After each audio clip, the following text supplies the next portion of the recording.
uh, how many visitors we're going to have in this live today. So welcome, Maria. After 2 weeks, it's very nice to see you every 2 weeks. And I chose a topic today, which is a very salient topic, and I like to talk about that a lot, because I think a lot of people have a misunderstanding what regards objections, and they don't understand also certain parameters of objection handling. So it's a very, very interesting topic, and I think also for you, it's a very interesting topic. What do you think? Yeah, absolutely. I mean, I think we all have to learn how to handle objections in our life, whether we're working in sales or not. Everything's a transaction. So absolutely. But for your opinion, what is the most important thing in regards of objection? What is, if you would say regarding objection handling, that is it. That is the number one thing to think about objection handling is this. What would you say? So for me, in a leadership role, you're handling objections from, your staff, your people, the employees you're working with. Yes. Whether it's when you're, trying to implement change in particular, that's usually when you get the most objections. So I would say the number one thing is to listen and ask questions, to understand where the objection is coming from and understand why they're objecting, because you can't answer the objection unless you understand it, right? Yes. So that would be my number one point. I would say, I totally agree on what you say.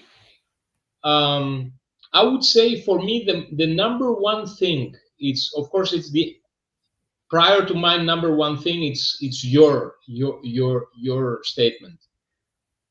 But when I think about objection handling, is that I see a big problem on people understanding what is an objection and what is an excuse. So understand what are the real objections. Yeah, because that's why the questions are important. Exactly. So many times objections are not objections, are excuses for saying politely, I'm not interested, or for denying to do something on the pretext of an objection. So that's the number one, and that is essential. You need to understand that first. Trying to answer excuses or false objections doesn't go nowhere, because the objection is going to be always there. It's the alibi, it's the excuse to get out of a situation. Now, in contrary, the real objections, the difficult objections, the in-depth objections are a very good sign, because they show also a valid, legitimate interest from the other side. So how do you handle these excuses? How you handle these excuses, how you recognize excuses, that is the first one. That is a very hard question to answer. Yeah. And the reason why, it's because sales and communication, it's not mathematics. So it's not only, it requires human understanding and in-depth understanding and experience to understand what is a real objection and what is a false objection or an excuse. Now, how you develop this human understanding? What I say always is have human interactions, and try to have human interactions with people that are not in the same frame of mind as you are. What do you mean by that? Yes, that's what I mean by that. Yeah. So the more you engage people, there is a tendency that a lot of people say, okay, I don't want to talk to that person, or I look down to that person, or I find that person not interesting. That is a very simplified way of seeing things. From every person, you can learn something. From the way he behaves, from his value system, from where he comes from. It's a lot of things to understand and to learn. So the with a broader, let's say, audience or a broader spectrum of people with them you interact, from different social background, from different working environment, from different countries, from different ages, from different walks of life, let's say, then you understand also a mindset behind. And most of the times there is also a specific pattern and the share of similar values on certain groups of people, without that being, of course, absolute.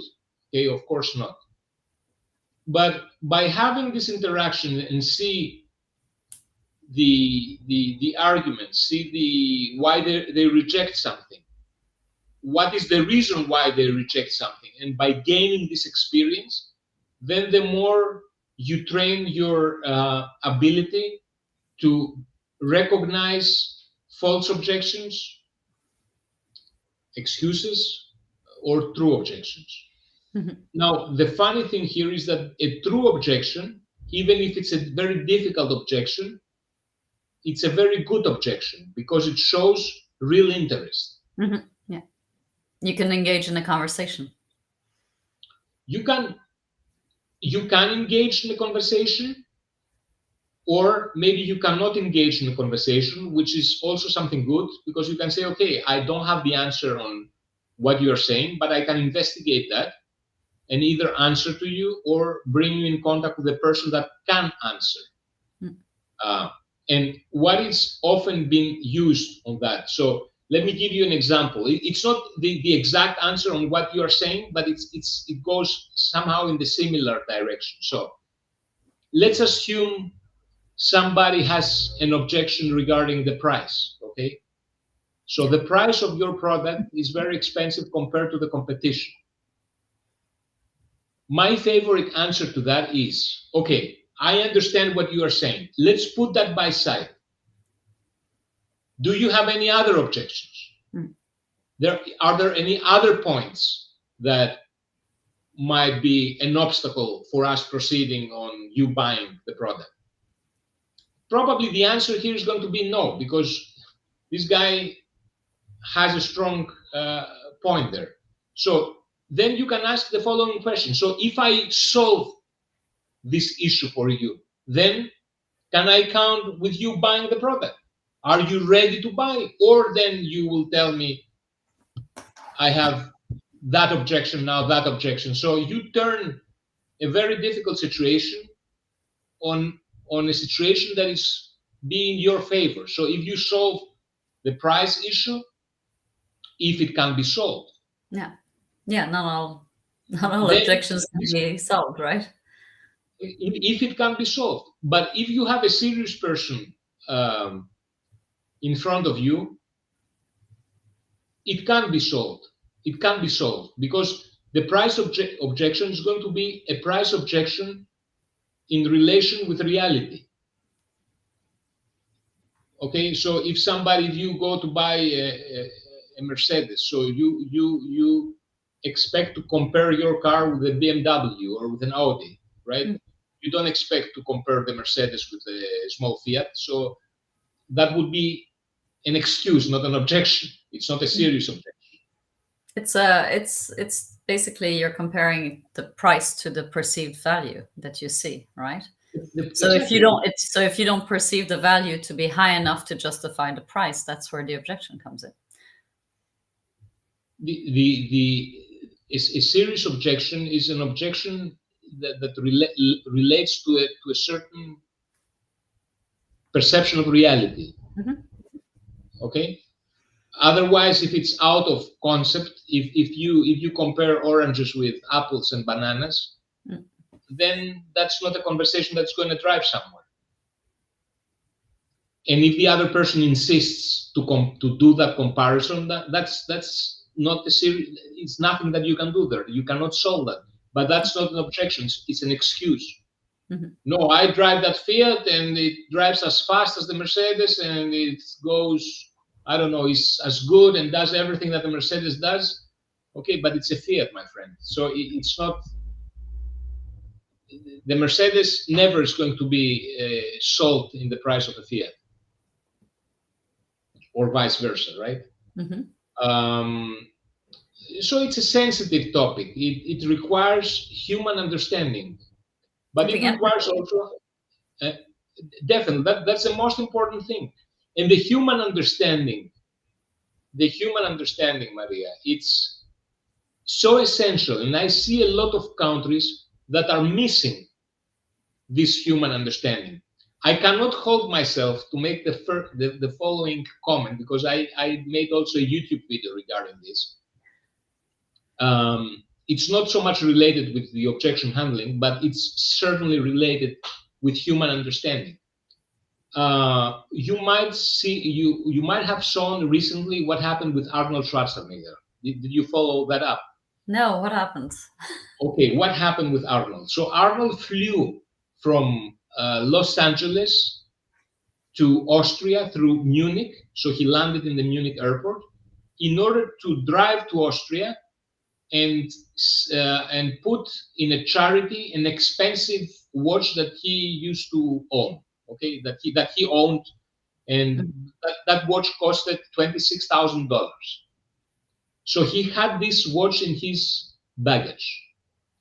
So when he landed in the Munich airport, they opened the baggage and they found the watch inside, which was not declared to the custom service. So he was arrested. It was close that they put him even handcuffs. Did they have handcuffs big enough for Arnold? Wow. I'm impressed. Amazing, no? He's amazing. He's a big man. Yes, and here, I mean, so they arrested the Terminator in Germany. They arrested the Terminator in Germany. How could they? Because here it's like it's a controversial. They're going to tell you, okay, the law applies for everybody.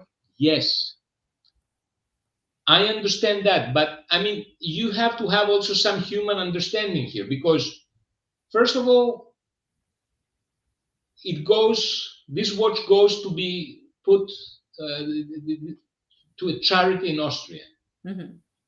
That is one thing. Second thing is, like, I mean, obviously, I think no one can believe that Arnold has the need to smuggle a watch. Obviously not. Yeah. On the third part, I mean, Arnold is such a recognizable persona internationally. The former governor of California, the Terminator, Conan, and the bodybuilder, and this famous actor and politician. This guy, if he opens his mouth, he can send 10,000 Americans to the Oktoberfest in Munich. Yeah. And a person like that, I mean, I get the thing with the rules and the law. I understand that, but the rules and the law are there also to be applied to human beings that are not machines. So there needs to be a human understanding. Apart from him, he's a Terminator. Exactly. No, but I think, I mean, it was definitely not a great PR move for the German customs. Yeah, it's about using a bit of common sense here, right? The guy just applied. There's some people that are very good at at doing things by the book and not understanding that that sometimes there needs to be some flexibility, because everybody, as you said, everybody's not the same. Some things you might decide to do will have consequences, like this probably did have for them. So I think he got sued. He needs to pay a fine, and they let him at the end. And I mean, but you don't do that. It's so how is it linked to handling objections? Did he object at the customs, and did the guy handle? Why is that related? That is related in terms of human understanding, because human understanding it's a complex task. It's not an easy task. Yeah. Because if two people say the same thing, it's not the same. Yeah, Two people misunderstandings. Yeah. and that there you need to have the human maturity and experience and understanding and the emotional you are the English speaker, the quotients. It's the EQ to understand the complexity of a situation. So I think, yeah, as you're saying, objection handling is about, taking the time to understand where the other person is coming from, right? And exactly why they're objecting and what's behind what could be, like you said, an excuse objection, but really behind there's something else. And it's about, finding what the real objection is so that you can actually answer it. You can't always solve it, but at least you can have a conversation about it. Absolutely. And if you have a corporate environment, that is something that often happened to me. You certainly know the phrase, no one was ever fired because he chose IBM. You've told me that phrase a few times. I didn't know it before. Yes, you told me. I told you that, yes. Now that I told you that one time more, I remember that I already told you. But that is, I mean, but that's a typical example of somebody, yes, I like your product, but well, we need to think about that. And it's not that they need to think about that. He needs to think about that because his position is kind of a sensitive position in the company that he works. So there needs to be the understanding of this. Another thing is, I think, in that way, people that come from countries that are not so, let's say, what is the right wording here? Not so industrial. Let me use that word. Be careful what you say. Yes, I'm trying to be very careful on what I say because you mean countries that are less developed? Is that less the word? Developed countries would be the yes, but a lot of people get very sensitive on that. I don't understand why, because I come from a country that is less developed. So I think we should detach ourselves from our ego and be more objective on what we are saying. But anyway, what I want to say, it's always what happens to me in Greece is that many times I don't know if I need to pay somebody or not for something. Yeah. And that's a very sensitive. It's very sensitive. Because, I mean, if you are, let's say, in England, you don't pay nobody. So it's the way it is. Or if you are, what are you talking about? Sorry. About not bribing, not necessarily bribing. I don't want to say that. Yeah. But it's expected that you pay some money for a service outside of the normal price. Okay? Mm-hmm. Okay, yeah. Yeah, little personal taxes. Let's call them taxes. Okay.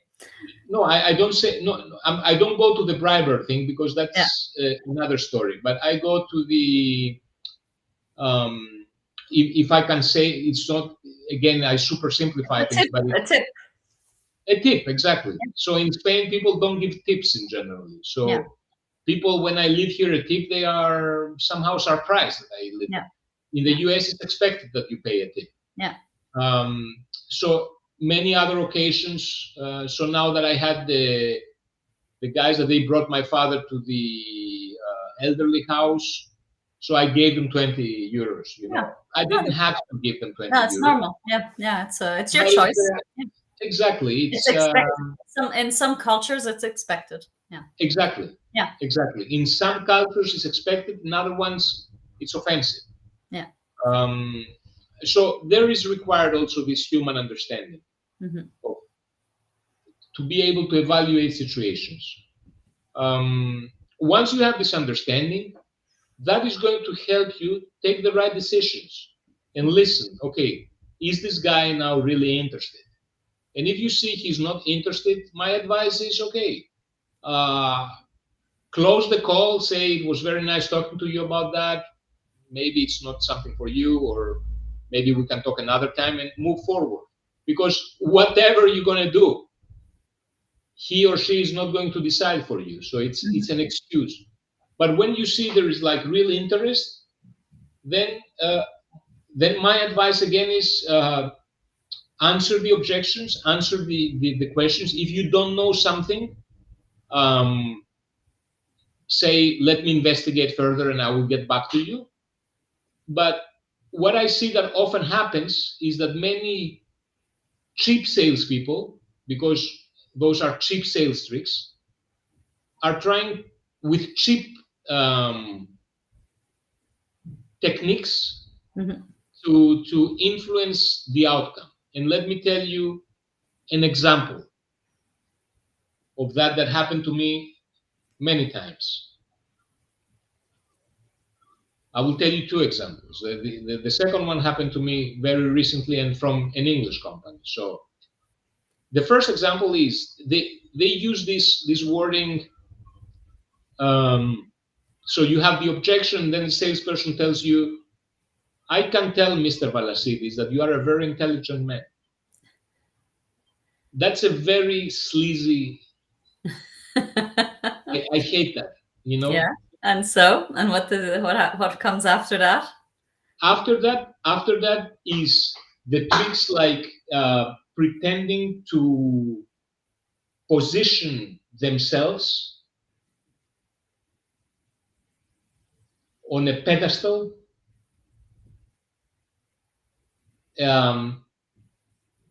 which they think is going to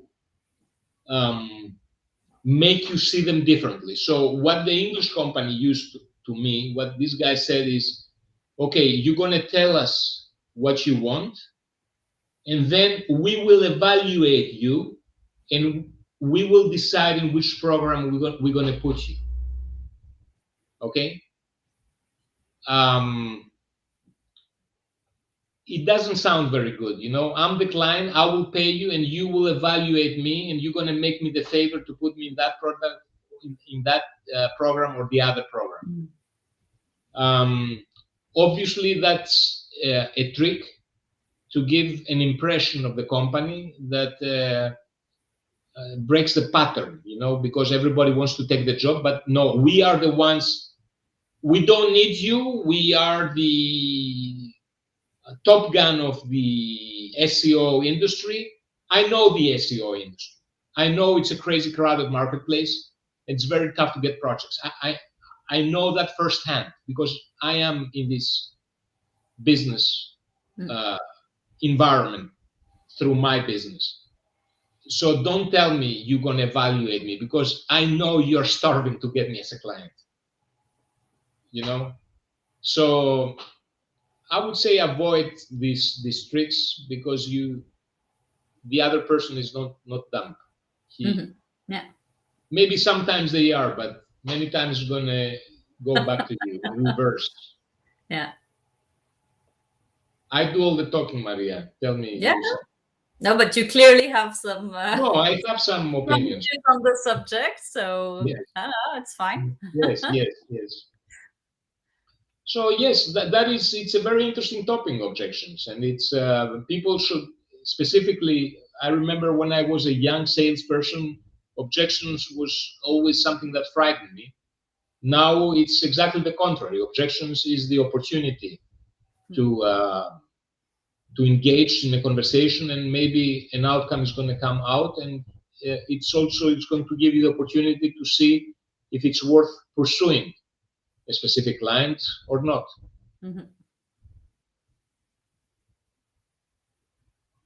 Yes. And I think all the people in all the businesses should have this skill, more or less, get the experience and know how to. How do you learn it? I mean, I think the way you learn it is by experiencing it. It's by doing, because you can read all the books you want. If you don't practice it, it's a hard skill to learn. The book thing, it's another topic, Maria, which maybe we should make another live stream, because again, I read books, but there is also books are good, but they have also a negative side, You know. can't say So but. Books are good and. It's not but, it's and. Because and books are good. You can't say books are not good. Books are good um, and. yes, okay. Okay. I don't know that. I need to think about that. If books are good and because I come from a family with thousands of books in our house, and I can tell you, I saw my father, for example, during his life, all the theoretical knowledge that he had, which many times didn't reflect reality. So he had all the theoretical answers on your questions, but he never jumped in the water to know how to swim. So Tested. Yeah, I mean, it's like any self-help book that you buy. If you read it and you don't do anything with what you read, it's not going to help you much. So you have to apply what you've learned. but okay, I use again the word but. But in today's world, I realized also that a big challenge for everybody is you need to choose. It's similar like food, as you need to when you choose a diet, everybody tells you what you should eat. You should eat that. Nobody tells you that you should eat less. And maybe it's not only eat different things. Certainly it is, but also eat less. I would say also in today's world is also consume less shitty content. Well, yeah. Scrolling in your Facebook, it's junk food for your mind. Yeah, agreed. It can be replaced from a book. Yeah, agreed. Absolutely. So you are saying that books are good. Books are good, of course. Okay, we agree. Absolutely. But also follow also your gut feeling and get life experience. It's not only books. You need to No, absolutely. You have to apply what you learn. Yeah. Combine both. On the subject of objection handling, never split the difference. You know that I one? have the book. I have a book, but I have now another very interesting book that I'm reading. I don't know if you have read it. It's this one. I'm okay, you're okay. Yeah, I haven't read that one. It's on my list, definitely. That you should read. It's very interesting and very in-depth and complex. And somehow it goes together with another very interesting book, which is called Games People Play. Yes. Which has also a very high degree of complexity. So they are not books that you read easily. So you need really to concentrate. Yeah. But it's the one that you showed me. Yes, I have that. I read that, and it's one of my favorites. It's a good one. Yeah, it's a good Absolutely. Very good. Okay, Maria. Was a pleasure talking to you, and we talk again in 2 weeks. In 2 weeks. Have a good evening. Bye, everyone. Bye-bye.